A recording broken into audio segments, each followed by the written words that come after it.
L'impact du capital humain sur la performance des entreprises du CAC 40 a retenu notre attention, car l'intérêt pour les questions de diversité au sein des organes de gouvernance est grandissant dans la littérature scientifique comme dans la société. En France, par exemple, avec la promulgation de la loi Copé-Zimmermann en 2011, visant à fixer une part minimale de femmes et d'hommes dans les conseils d'administration des entreprises françaises à 40% d'ici 2017. Cependant, les études se penchent plutôt sur les conseils d'administration. Vérifier si ces résultats sont applicables au sein des comités exécutifs, afin de compléter la littérature existante, s'avère particulièrement intéressant à analyser.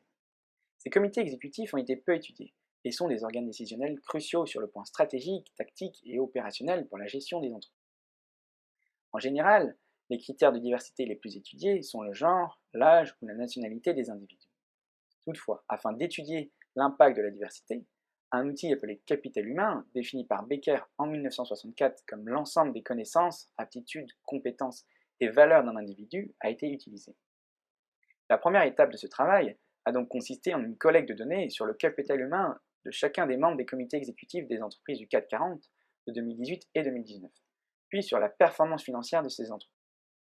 Ensuite, des corrélations ont été établies entre la performance des entreprises et plusieurs critères de diversité, comme l'âge, le genre, la formation et les fonctions des membres des comités exécutifs. Lors de l'interprétation des résultats, ce sont bien des relations statistiques qui ont pu être mises en évidence, et non des relations de causalité.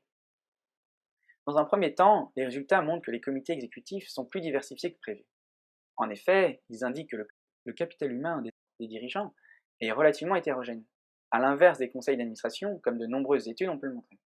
Cela conforte l'idée que les comités exécutifs, tout comme les comités de direction, impactent directement la performance des entreprises, ce qui limite les effets du réseau dans la sélection des équipes dirigeantes.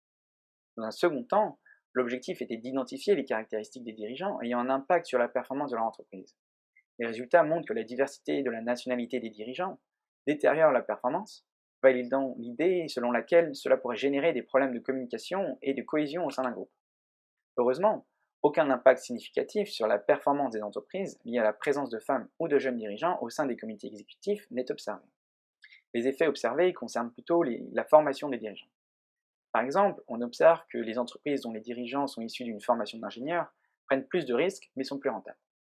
Ainsi, cette étude a permis de compléter la littérature existante sur la diversité des organes de gouvernance d'une entreprise, d'une part en mesurant la diversité au sein des comités exécutifs, d'autre part en précisant les caractéristiques des dirigeants ayant un impact sur la performance de l'entreprise. Merci de votre attention.